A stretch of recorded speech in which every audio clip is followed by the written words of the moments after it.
Hi అండి, నమస్తే. నా పేరు ప్రవీణ్. మీరు చూస్తున్నారు అనంత శక్తి ఛానల్. సో మనతో పాటు ఉన్నారు అనంత శక్తి వ్యవస్థాపకులు శ్రీ అనంత సాయి కృష్ణ గారు. సో లేట్ చేయకుండా కంటెంట్లోకి వెళ్ళిపోదాం, పదండి. నమస్తే సార్. నమస్తే ప్రవీణ్ సార్, నార్మల్గా వచ్చేసేసి ఇప్పుడు ఏదైనా ఇన్సిడెంట్ జరిగిన చోట కానీ, లేదంటే కోర్టులో కానీ, లేదంటే ఈ రాజకీయ నాయకులు కానీ ఎవరన్నా కానీ నీ అంతరాత్మకు చెప్పు అని చెప్పేసి అంటారు ఒకటి, లేదంటే నీ ఆత్మసాక్షిగా చెప్పు.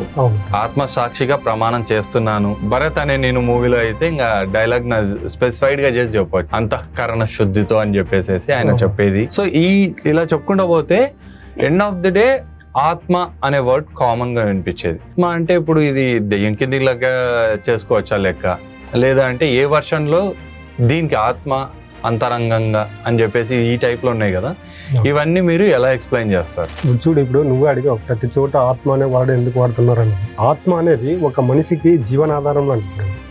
మనం ఏం చేస్తామంటే మనలో ఒక ఆత్మతత్వం అనేది తెలియక బాహ్య ప్రపంచం పైన డిపెండింగ్ అయి బ్రతుకుతున్నాం.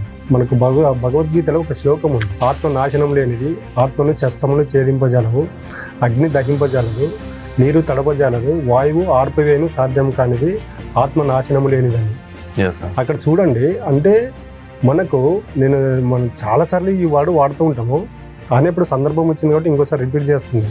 మనకు ఇప్పుడున్న కలియుగంలో యొక్క మనిషి జీవన శైలికి ద్వాపర యుగంలో ఉన్నటువంటి మనిషి జీవన విధానానికి అస్సలు సంబంధం లేదు. అంటే వాళ్ళు అప్పుడు అంత పీస్ ఆఫ్ మైండ్గా ఉండేవాళ్ళు, వాళ్ళకి సమస్యలు లేవు, వాళ్ళ జీవన విధానమే వాళ్ళ ఉన్నటువంటి ఆనందకరమైనటువంటి జీవన విధానం వాళ్ళకు ఉండేది.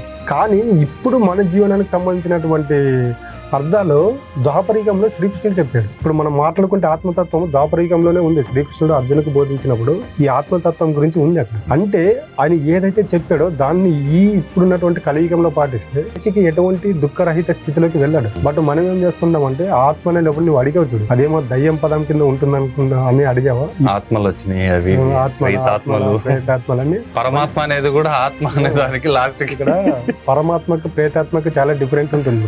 మన వాళ్ళు ఏం చేస్తున్నారంటే పరమాత్మను తీసుకెళ్లి ప్రేతాత్మలో కలిపేశారు. కాబట్టి నేను ఏం చేస్తున్నానంటే బయట ప్రతి ఒక్కరికి ఏవో ఒక సమస్యలు ఉంటాయి. ఏం చేయాలంటే సమస్యల పైన దృష్టి పెట్టొద్దండి. సమస్యలను నువ్వు ఎవరితోనైతే పంచుకుంటావో వాళ్ళ దగ్గర చులకనవుతాం. కాబట్టి నేను చెప్పేది ఏంటంటే దానికి చెప్తుంటా, ప్రతి ఒక్కరు ఆధ్యాత్మిక మార్గంలో ఇప్పుడున్నటువంటి జనరేషన్ ఆధ్యాత్మిక మార్గంలో ఉంటేనే వాళ్ళకు ఆనందకరమైన జీవితం ఉంటుంది.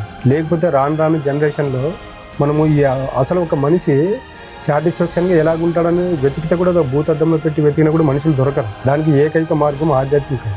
కాబట్టి ఆధ్యాత్మికంలో బోధించేది ఏంటంటే ఆత్మతో మమేకమవు. ఆత్మతో మమేకమవడంలో ఏమవుతుందంటే మన సమస్యలు మన ఆత్మకు తెలుస్తాయి. మనకేం తెలుస్తుందంటే మనకు భగవద్గీతలో ఇంకో శ్లోకం ఉంది, పునరపి జననం పునరపి మరణం. జన్మలు తీసుకుంటూ ఉంటాము, జన్మలు పొందుతూ ఉంటాము, జీవిస్తూ మళ్ళీ బ్రతుకుతూ ఉంటాము. ఒక సైకిల్లో వెళ్తుంటాము. ఆత్మ అనేది పర్మనెంట్, దేహం అనేది ఇన్పర్మనెంట్. కాబట్టి ఈ ఆత్మకు జన్మల గతం అనేది గుర్తుంటుంది. జన్మలో ఏం చేసామనేది మన ఆత్మకి తెలుసు. అంటే అక్కడ ఆత్మకి అన్ని జన్మల విషయాలు గుర్తుంటాయి. బట్ మనం ఏం చేస్తున్నామంటే దాన్ని అడగట్లేదు. ఇప్పుడు మనం ఉన్నాం మేము ఇక్కడ హైదరాబాద్లో ఉన్నాము. హైదరాబాద్ మనకు కొత్తగా ఒక ఏరియా నుండి ఇంకో ఏరియాకి వెళ్ళాలంటే అడుక్కుంటూ వెళ్తామో లేదా, అడ్రస్ అడుక్కుంటూ వెళ్తామో లేదా, ఎందుకంటే మనకు తెలియదు. అక్కడ తెలిసిన వాడు మనకు అడ్రస్ చెప్తాడు. ఎన్నో జన్మల అనుభవం దీంతో ఉంటుంది.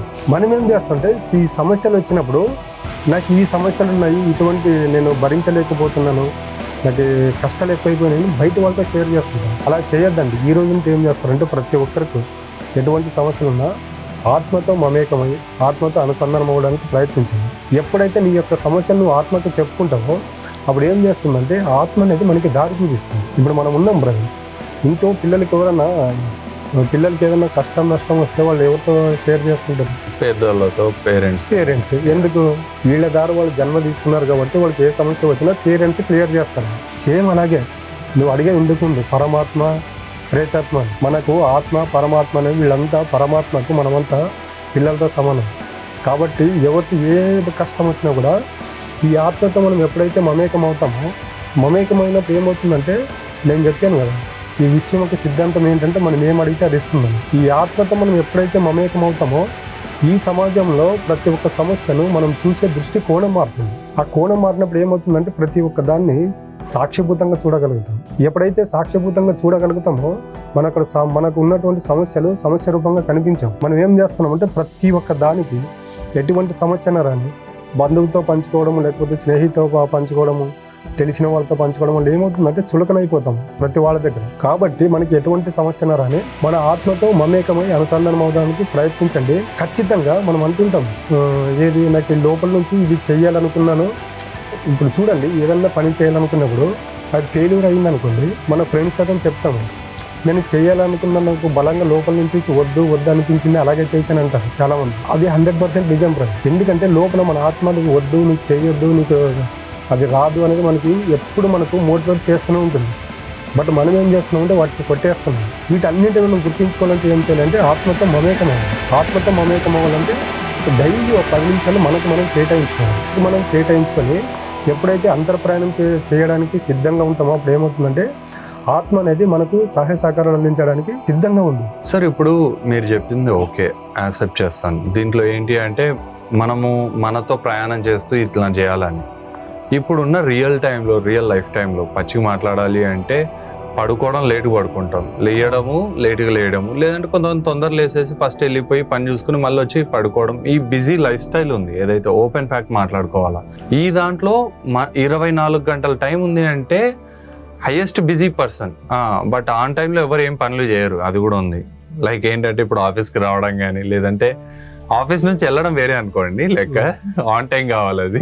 సో ఇప్పుడు ఆఫీస్లోకి రావడం కానీ అందరు బిజీగానే ఉంటారు, కానీ ఎండ్ ఆఫ్ ది డే వచ్చేసి ఈ టైప్లో ఉంటుంది. ఈ బిజీ కైండ్ ఆఫ్ లైఫ్ స్టైల్లో అంటే అది కొంచెం సూడో బిజీ లైఫ్ స్టైల్ అంటాను నేను ఓ రకంగా చూడాలంటే. But end of the day వచ్చేసేసి ఈ కైండ్ ఆఫ్ పర్సనాలిటీస్కి మీరు చెప్పేదానికి అంటే ఈ ఆత్మతత్వం గురించి చెప్తున్నారు, వీళ్ళకి కూడా అంత నీడ్ ఉంటుంది అంటారా ఈ బిజీ లైఫ్ స్టైల్ ఉన్న వాళ్ళకి? ఈ మెంటల్ టార్చర్ అనేది మానసికంగా మనిషి కృంగిపోవడం అనేది ఎలాగుంటుందంటే, మనకి సినీ ఇండస్ట్రీలో విశ్వక్సేన్ అని ఉన్నాడు. ఆయన చెప్పాడు వాళ్ళ ఫ్రెండ్స్ ఈ యొక్క మెంటల్ టార్చర్కి ఎలా గురవుతున్నారు అనేది. కాబట్టి ఇక్కడ డబ్బు అనేది ముఖ్యం కాదు ప్రవీణ్. ఈ స్ట్రెస్ నుండి మనిషి బయటపడాలనే దానికి ఆత్మతత్వంతో మమేకం అవుతున్నది సాధ్యమవుతుంది.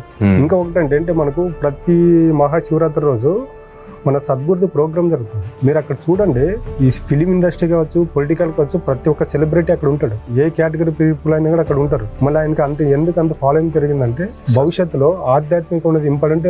ఆధ్యాత్మికం అనేది చాలా ఇంపార్టెంట్ ప్రతి ఆధ్యాత్మికంలో మార్గంలో కానీ వెళ్ళకపోతే మనిషిని, నేను చెప్తున్నా కదా, పీస్ ఆఫ్ మైండ్ గురించి మాట్లాడే వాడు కూడా మనం మాట్లాడలేము. అదైతే నిజం సార్, ఎందుకంటే ఆల్రెడీ ఇప్పుడే వెళ్ళిపోయినారు ఆల్రెడీ.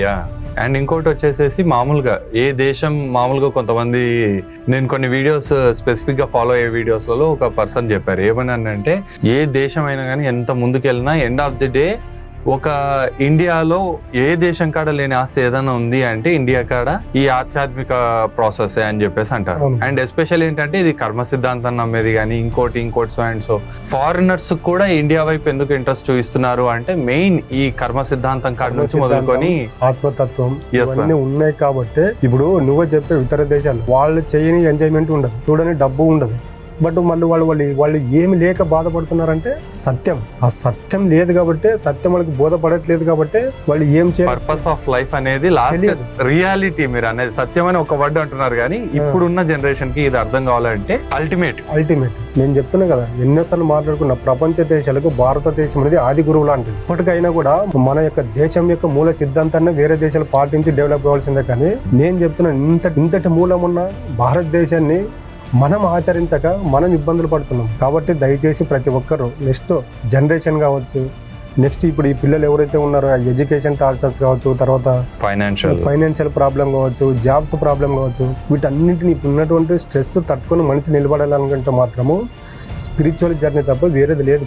స్పిరిచువల్ ఒక వ్యక్తి ఆధ్యాత్మికంలో ఉంటేనే వీటన్నింటిని మేనేజ్ చేయగలడు, ఆనందకరమైనటువంటి లైఫ్ లీడ్ చేయగలడు. చాలా బాగా చెప్పారు సార్. సో చూసారా కదండి, మన స్పిరిచువల్ జర్నీ అనేది ఎలా స్టార్ట్ చేయాలి, ఎప్పుడు స్టార్ట్ చేయాలి అనేది ఈ వీడియో చూసిన తర్వాత మీకు కూడా అర్థమైంది అనుకుంటున్నాను. సో ఈ వీడియో మీకు నచ్చినట్లయితే ఖచ్చితంగా లైక్ చేయండి. అండ్ ఈ వీడియో మీకు నచ్చినట్లయితే ఎవరికైనా షేర్ చేయాలనుకుంటే నిర్మోహమాటంగా షేర్ చేసేయండి. Thank you for watching. జై హింద్.